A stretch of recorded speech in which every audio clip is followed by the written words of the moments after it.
अब हम पढ़ेंगे भारतीय इतिहास की कुछ महत्वपूर्ण डेट्स। ठीक है, कुछ महत्वपूर्ण डेट हैं उनके बारे में पढ़ेंगे। जैसे ये 375 है, 335 से 375। तो इसमें जो काम हुए थे महत्वपूर्ण वो हुए थे समुद्रगुप्त का काल कहते हैं, जिसे सैन्य विजयों के कारण उसे भारत का नेपोलियन कहा जाता है, समुद्रगुप्त को। ठीक है। अब 360 की बात आती है तो समुद्रगुप्त के दरबार में श्रीलंका का एक राजदूत आया था 360 में, और 375 ईस्वी में हो गई थी समुद्रगुप्त की मृत्यु और रामदूत बना था शासक। 380 से 415 के बीच में चंद्रगुप्त द्वितीय का शासनकाल था, जिसे कहते हैं हम गुप्त राज्य। और इस गुप्त राज्य का पश्चिम में विस्तार तथा संस्कृत साहित्य का चरमोत्कर्ष टाइम था ये। सही है। दूसरी चीज़ है हमारे पास 399 से 414 के बीच, इस पीरियड में फायान भारत आया था। 415 से 455 के टाइम में कुमारगुप्त प्रथम का शासनकाल था। नालंदा विश्वविद्यालय की स्थापना हुई थी। ठीक है। इसी तरह से अब हम दूसरी चीज़ देखें कि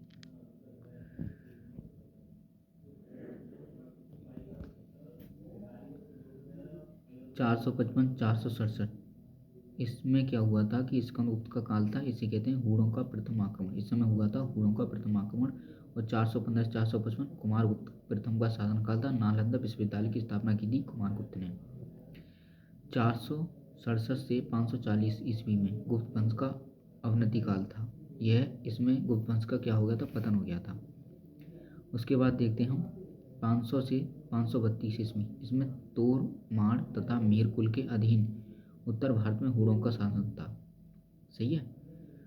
और 532 में यशोवर्धन द्वारा मीर कुल की पराजय हुई 532 ईस्वी में। 606 से 647 के टाइम में हर्ष का शासन काल चला। ठीक है। और 609 के बीच में पुलकेशिन सेकंड शासक बना था। 629 से 645 हेनसांग भारत में रहा, यह चीन यात्री था। 636 से सिंध पर प्रथम आक्रमण हुआ। सिंध पर प्रथम अरब आक्रमण हुआ था, सिंध क्षेत्र पर। और 712 में मोहम्मद बिन कासिम का भारत पर प्रथम अरब आक्रमण था और राजा दाहिर की पराजय हुई थी इसमें 712 के पीरियड में। 725 में नागपट द्वारा प्रतिहार राज्य की स्थापना की गई थी। और 753 से 973 के बीच में दक्कन के राष्ट्रकूट जो थे वो राज करते थे भारत पे। ठीक है। और 760 से 1142 में पूर्वी भारत के पाल, यहाँ पे इतने पीरियड तक पूर्वी भारत के जो पाल वंश के संस्थापक वगैरह थे उन्होंने राज किया था। 770 से 810 महान पाल शासक धर्मपाल का काल है, जिसने विक्रमशिला विश्वविद्यालय की स्थापना की थी।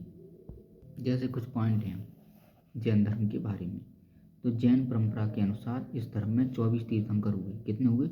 24। जैन धर्म के पहले तीर्थंकर एवं संस्थापक थे ऋषभदेव। कौन थे? ऋषभदेव।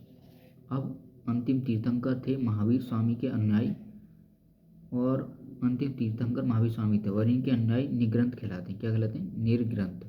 महावीर स्वामी का जन्म 540 ईसा पूर्व में वैशाली के कुंड ग्राम में हुआ था। यह बिहार राज्य में है। उनकी माता त्रिशला वैशाली के लिच्छवी गणराज्य के प्रमुख चेटक की बहन थी।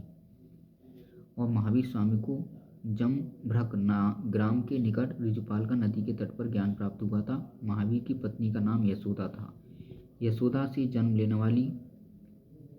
वाली महावीर की पुत्री प्रियदर्शना का विवाह जमाली नामक क्षत्रिय से हुआ था। वह महावीर का प्रथम शिष्य था। ठीक है। इतनी बात याद रखना कि प्रियदर्शना का विवाह जमाली हुआ और जमाली महावीर का प्रथम शिष्य था। अब कुछ पॉइंट जैन धर्म के बारे में और सुनो। जैसे श्रवण बेलगाम में गोमतेश्वर की मूर्ति चामुंडराय ने बनवाई थी। कलिंग राजा खारवेल तथा अजातशत्रु का पुत्र उदयन जैन धर्म के अनुयायी थे। महावीर स्वामी ने प्राकृत भाषा को प्रचार का माध्यम बनाया। मथुरा मूर्तिकला के विकास में जैन मत का सर्वाधिक योगदान रहा।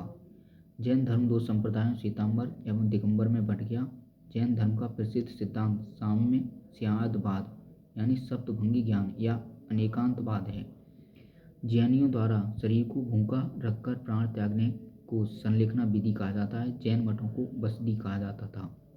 महावीर की मृत्यु के बाद सुधर्मन जो गंधर्व था जैन धर्मगुरु बना। जैन धर्म में जैन धर्म में क्या होता है, ईश्वर एवं आत्मा की मान्यता नहीं है। जैन तीर्थंकर ऋषभदेव तथा अष्टनेमि का उल्लेख ऋग्वेद में मिलता है। विष्णु पुराण तथा भागवत पुराण में ऋषभदेव का उल्लेख नारायण के अवतार के रूप में मिलता है। ठीक है, जो ऋषभदेव उन्हें नारायण का अवतार कहते हैं। अब भद्रबाहु एवं उसके अनुयायियों को दिगंबर कहा गया।